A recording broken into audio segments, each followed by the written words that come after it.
À sa mort, l'homme qui a fait trembler l'Empire britannique et libéré des millions de personnes possédait moins de 10 objets. Moins de 10, c'est quand même... C'est fou quand on y pense, hein. Pas 10 catégories d'objets, hein, vraiment moins de 10 objets matériels au total, dans le monde entier. Et c'était pas du tout, une sorte de coquetterie de fin de vie, quoi. Oh non, pas du tout. Cet homme, donc on parle de Mohandas Gandhi bien sûr, avait délibérément organisé sa vie autour d'une réduction radicale en fait. Il portait uniquement des vêtements qu'il tissait lui-même, Le fameux caddie, ouais. voilà le caddie, et il a aussi passé 3 années entières sans lire un seul journal, parce qu'il considérait que le flux constant d'informations, c'était une confusion non essentielle. Il s'imposait même un jour de silence absolu par semaine. Un jour complet.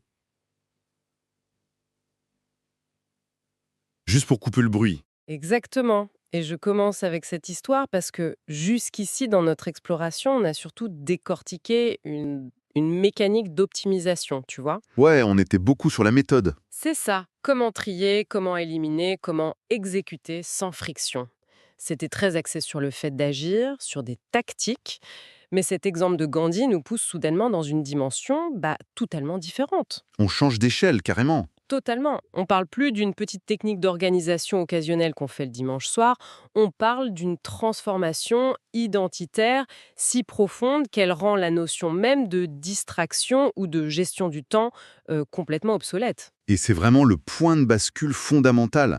C'est exactement là que toute cette réflexion qu'on mène prend sa véritable ampleur, en fait. On passe du domaine du faire au domaine de l'être. Du faire à l'être. Ouais. Parce que pour la plupart des gens, adopter une philosophie de l'essentiel, ça ressemble à une nouvelle application qu'on installe sur un téléphone déjà saturé. Ah oui, genre la bonne résolution de début d'année. Exactement.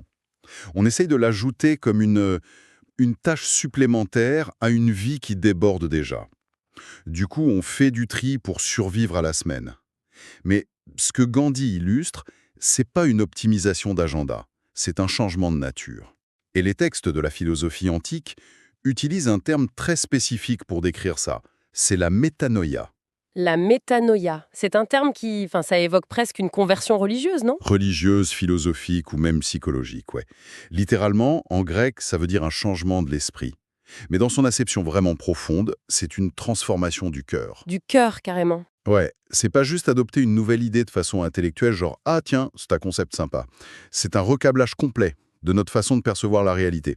Sur le plan neurologique, c'est le moment où un comportement qui demandait un effort conscient énorme, une dépense énergétique colossale, ça devient ton mode par défaut. Tu sais, si on essaye de ramener cette idée de métanoïa à une expérience plus universelle pour quiconque nous écoute, ça me fait penser au mécanisme de l'apprentissage d'une langue étrangère. Ah ouais, très bonne analogie. Au tout début, c'est laborieux, hein. C'est le système analytique du cerveau qui fonctionne à plein régime.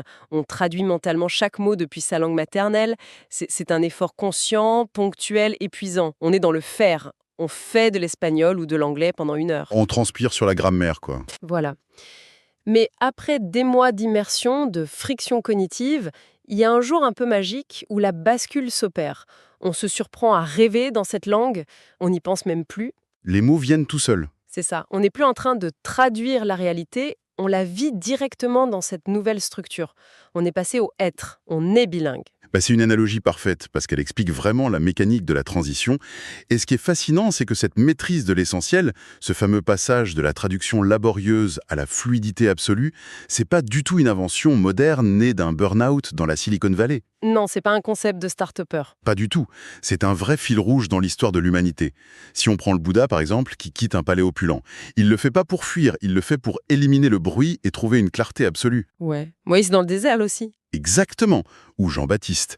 Et plus récemment, tu as la tradition des Quakers. Eux, ils se contentent pas de parler de simplicité, ils en font un engagement formel. C'est un témoignage structurel qui dicte tous leurs choix financiers, sociaux. Et même dans un registre complètement laïque et très contemporain, regarde des figures comme le Dalai Lama, Steve Jobs, Léo Tolstoï ou même Michael Jordan. Attends, le Dalai Lama et Steve Jobs dans la même phrase, hein, c'est quand même très audacieux, hein. Je sais, ça surprend. Leurs objectifs finaux étaient quand même diamétralement opposés. Leurs objectifs finaux? Oui, bien sûr. L'un cherchait l'éveil spirituel, l'autre voulait révolutionner l'informatique. Mais la mécanique neurologique et psychologique qu'ils utilisaient pour y parvenir, c'est exactement la même. Ils ont tous, à un moment donné, opéré ce tri radical pour se concentrer uniquement sur ce qui comptait pour eux. en éliminant impitoyablement tout le reste. Le point commun entre un asset dans le désert et un leader technologique obsédé par le design, c'est ça. C'est cette capacité à refuser participer au chaos ambiant. Ils ne faisaient pas de l'élimination le week-end.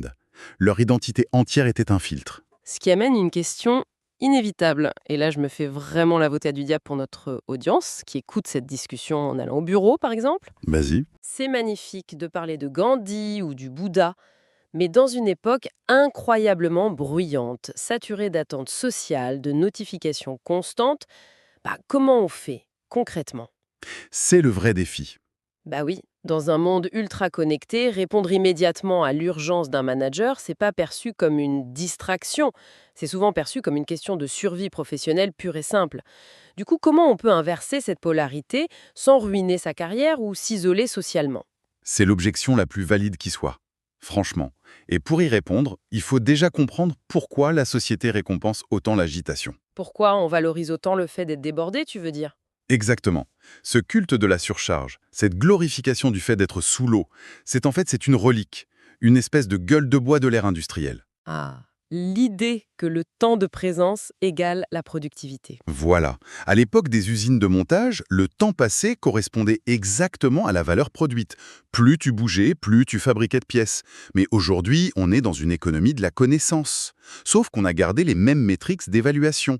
Du coup, être occupé est devenu une théorie du signal. Une théorie du signal? Hmm. C'est-à-dire? Ça signale aux autres qu'on est important, qu'on est demandé, utile. C'est fascinant, c'est de la performance pure en fait. On joue la comédie de l'indispensabilité. Exactement. Et observer quelqu'un qui a vraiment intériorisé cette fameuse métanoïa dans ce théâtre social, c'est assister à une véritable révolution tranquille. Une révolution tranquille. Ouais. Quand tout le monde dit oui par peur d'être exclu du groupe, cette personne dit calmement non. Quand les autres parlent tous en même temps pour prouver leur valeur dans une réunion, elle écoute silencieusement, parce qu'elle n'a plus besoin de signaler son importance. Elle a plus rien à prouver. C'est ça. Ne pas participer au concours de celui qui est le plus épuisé, au final, c'est devenu l'acte le plus subversif du monde de l'entreprise moderne. Sourire avec compassion quand les autres se vantent d'être débordés. Mais c'est une lutte de tous les instants, hein. Il faut quand même pas idéaliser cette posture. Je veux dire, même l'auteur de ces concepts admet ses propres faiblesses. Ah oui, complètement. Il est très honnête là-dessus. Parce que l'instinct grégaire humain est surpuissant. Moi, la première, il y a ce désir viscéral, biologique presque de plaire à la tribu. Et quand deux excellentes opportunités se présentent, le cerveau reptilien nous hurle « Ne choisis pas, prends les deux, sinon tu vas rater un truc ». Le fameux FOMO. C'est ça. Et il y a cette lutte un peu pathétique, mais très réelle, contre l'envie compulsive de vérifier son téléphone.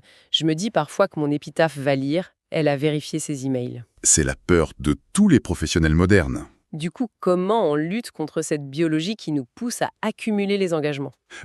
La vérité, c'est qu'on ne lutte pas contre sa biologie avec de grands discours grandiloquents. On la reprogramme par la loi des intérêts composés. Pas quoi. Voilà, la transition se fait pas du jour au lendemain. Pour la majorité des individus, la distraction et le compromis, c'est le mode majeur. Et la concentration absolue, c'est le mode mineur, une exception rare. Le but, c'est simplement d'inverser le centre de gravité. Que l'essentiel devienne la norme et la distraction l'exception. Exactement. Et ça passe par une mécanique très spécifique. L'accumulation de micro-choix. C'est la plasticité cérébrale en action, en fait. Chaque fois que l'on fait un choix délibéré de refuser le superflu, on renforce le circuit neuronal de l'essentiel. Ce sont ces petits moments quotidiens qui finissent par bâtir une architecture mentale complètement nouvelle. Les exemples concrets foisonnent d'ailleurs quand on observe ceux qui réussissent cette transition. Tu penses à quoi? Par exemple, c'est le choix très spécifique de chahuter avec ses enfants sur un trampoline un soir de semaine, plutôt que de céder à l'anxiété d'aller à un énième événement de réseautage sans but précis. Ouais, un événement où t'aurais juste distribué 3 cartes de visite en gardant l'heure. C'est ça. Ou c'est l'audace de refuser des contrats internationaux très lucratifs pendant toute une année, uniquement pour préserver l'espace cognitif nécessaire à l'écriture d'un livre. Et ça, c'est dur à faire. Très dur. Parce que c'est pas seulement libérer du temps sur un agenda, c'est protéger farouchement sa bande passante mentale. Ou encore, se lever à 5 heures du matin pendant 8 mois, juste pour finir un projet qui compte vraiment. Absolument. La bande passante mentale, c'est la ressource la plus finie qui soit. Repousser une échéance professionnelle pour honorer la promesse d'aller camper en famille, ou échanger le temps de défilement sur les réseaux sociaux contre un appel régulier à un grand-père de 93 ans. C'est beau ça. C'est pas juste de belles actions morales, c'est vraiment des déclarations d'indépendance cognitive. Chaque petit non à la distraction, c'est un oui retentissant à l'intentionnalité. Et ce qui est vertigineux, et on le voit bien dans les textes, c'est que cette somme de petits choix forge une clarté telle qu'elle permet ensuite des décisions radicales, presque choquantes de simplicité. Ah, l'histoire de l'étudiant en Angleterre? Oui, c'est incroyable. Il y a cette histoire d'un jeune étudiant en droit en Angleterre qui sent que cette voie n'est pas la sienne. Il quitte le droit et il se retrouve face à des dizaines d'alternatives possibles. Une paralysie de l'analyse ultra classique, quoi. Le moment où t'as trop de choix et tu fais rien. Voilà. Et puis, lors d'une simple conversation en voiture, il se pose la question: et si j'allais à Stanford? La clarté est immédiate. Mais là où ça devient fou, c'est la conséquence de cette clarté. Il décide de postuler uniquement à Stanford, rien d'autre. Ça, c'est l'application chirurgicale et absolue de l'élimination. Mais c'est terrifiant! Enfin, dans notre société moderne, on nous conditionne depuis l'enfance à créer des filets de sécurité. On te dit: hey, tombe sur un plan B, voire un plan C. Ne postuler qu'à une seule université ultra sélective, c'est perçu comme de la folie pure, de l'irresponsabilité totale. Pourquoi choisir une approche aussi kamikaze, en fait? Parce que la psychologie humaine est fondamentalement paresseuse face à la difficulté. Ah oui, on cherche la facilité. Toujours. C'est le principe de la dissonance cognitive et de l'allocation des ressources. En fait, avoir un plan B réduit mécaniquement l'urgence et la charge cognitive appliquée au plan A. Quand tu as un filet de sécurité confortable, ton cerveau le sait. Exactement. Au moment exact où le plan A devient extrêmement difficile, douloureux ou incertain, le cerveau va chercher la portée de sortie la plus facile. Donc, le plan B n'est pas une assurance contre l'échec, c'est souvent ce qui garantit l'échec du plan A, parce qu'il offre une excuse préemballée pour ne pas s'engager à 100%. C'est le vieux principe de brouiller ses vaisseaux en arrivant sur une terre inconnue. Exactement l'idée, ouais. Si on n'a aucun moyen de fuir, le cerveau est forcé de trouver une solution pour avancer. S'il y avait eu d'autres candidatures pour lui, d'autres plans acceptables mais moyens, la force de conviction, la préparation acharnée pour Stanford, elles auraient été diluées. L'absence d'alternative a été le moteur principal de la réussite. C'est fascinant, hein. En éliminant les alternatives qui sont simplement bonnes ou acceptables, on concentre toute la pression évolutive de notre cerveau sur ce qui est exceptionnel. Choisir ce qui est essentiel, c'est avoir la brutalité de renoncer au reste. C'est super puissant, mais ça exige une énergie colossale. Maintenir ce niveau d'exigence, refuser les filets de sécurité, dire non aux attentes de la tribu. Pourquoi s'infliger une telle discipline? Je veux dire, pourquoi ne pas simplement se laisser porter par le courant un peu tiède de la vie quotidienne? C'est vrai que c'est plus facile de se laisser flotter. Bah oui. Quel est l'électrochoc qui permet de maintenir cette rigueur sans s'épuiser au final? L'électrochoc, c'est la prise de conscience brutale de notre propre finitude. C'est l'urgence absolue du temps qui passe. La mortalité, en fait, c'est le filtre parfait pour séparer le vital du trivial. Parce qu'elle annule instantanément la théorie du signal dont on parlait tout à l'heure. Quand le temps est compté, l'opinion des autres perd sa valeur, c'est ça, hein? Instantanément. Toute l'énergie qu'on mettait à plaire aux autres disparaît quand on réalise la quantité pathétiquement infime de temps qu'il nous reste. Et c'est pas déprimant de réaliser ça, curieusement. C'est exaltant, ça donne du courage. Et ça me fait penser, il y a une histoire dans les textes qui illustre ça avec une puissance tragique. C'est le récit déchirant de cet homme qui traverse la perte de sa petite fille de 3 ans. Ah oui, cette histoire est incroyable. Dans un effort pour faire son deuil et honorer sa mémoire, il décide de monter un film avec toutes les vidéos de famille qu'il a pu tourner pendant sa courte vie. Donc il commence à numériser, à visionner les cassettes, et là il s'aperçoit qu'il a accumulé des heures et des heures d'enregistrement. Des dizaines d'heures. Mais le problème, c'est qu'il a consciencieusement filmé les paysages grandioses traversés pendant leurs vacances, l'architecture des hôtels, les plats au restaurant, les monuments historiques locaux. La périphérie de l'expérience, en fait. C'est le mot juste, la périphérie. Parce qu'en cherchant désespérément de quoi faire son montage, ce père réalise avec un effroi absolu qu'il n'a presque aucun plan rapproché du visage de sa propre fille. C'est glaçant. Il était tellement obnubilé par le besoin de capturer le contexte, de documenter le décor de leur bonheur, pour s'en souvenir plus tard, qu'il a oublié de cadrer le sujet lui-même. Cette histoire est bouleversante, parce qu'elle révèle un biais psychologique universel. C'est ce qu'on pourrait appeler l'illusion du contexte. L'illusion du contexte, ouais. On souffre tous de cette illusion qui nous fait croire que capturer l'environnement ou gérer la périphérie de nos vies, ça préserve la valeur de l'expérience. Mais en réalité, le contexte, c'est la distraction ultime. On passe à côté du sujet principal. Totalement. Ce père pensait bien faire, il pensait préserver le moment, mais la métaphore est implacable pour nous tous. Passer sa vie à gérer des urgences superficielles, à accumuler des richesses matérielles, à lustrer sa réputation professionnelle, c'est exactement comme filmer le décor de l'hôtel en oubliant l'enfant qui joue au centre de la pièce. À la fin d'une vie, le décor n'a plus aucune importance. Ce que donne de la valeur à l'existence ne se trouve pas dans les tâches périphériques. Et c'est là que cette prise de conscience de la mortalité intervient. C'est un outil d'une clarté redoutable. Ça me fait penser à cette pratique assez étrange évoquée par certains, qui consiste à visiter les cimetières locaux lors de voyages à l'étranger. Hein, ça peut paraître morbide dit comme ça. Au premier abord, c'est clair, ça semble particulièrement glauque. Mais quand on y réfléchit, sous ce prisme, c'est peut-être le meilleur reset cognitif possible. C'est une représentation visuelle, topographique de l'urgence. C'est clair. Tu vois la réalité en face. Ça rappelle au cerveau de manière très concrète que la réserve de temps est non négociable et non renouvelable. Et c'est l'antidote ultime contre la paralysie de l'approbation sociale dont on parlait. Si on connecte toutes ces dynamiques, le changement identitaire de Gandhi avec ses 10 objets, la résistance à la théorie du signal au bureau, le refus de diluer son énergie dans des plans B, comme l'étudiant pour Stanford, et l'urgence vitale de cadrer ce qui emporte vraiment, on obtient un système d'exploitation mentale unifié. Une nouvelle façon d'être, au final. C'est ça. L'ambition, c'est plus la productivité ou le fait d'en faire plus.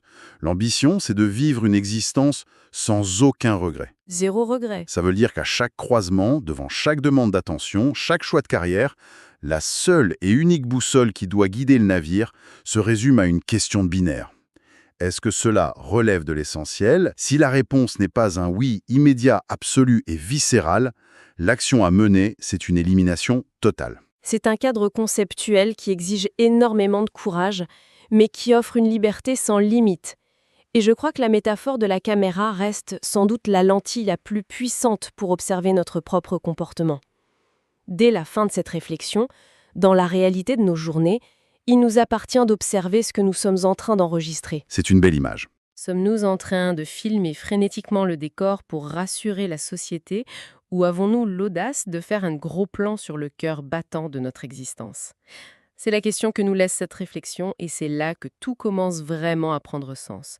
Et pour celles et ceux qui veulent aller plus loin, le livre est disponible gratuitement via le lien en description.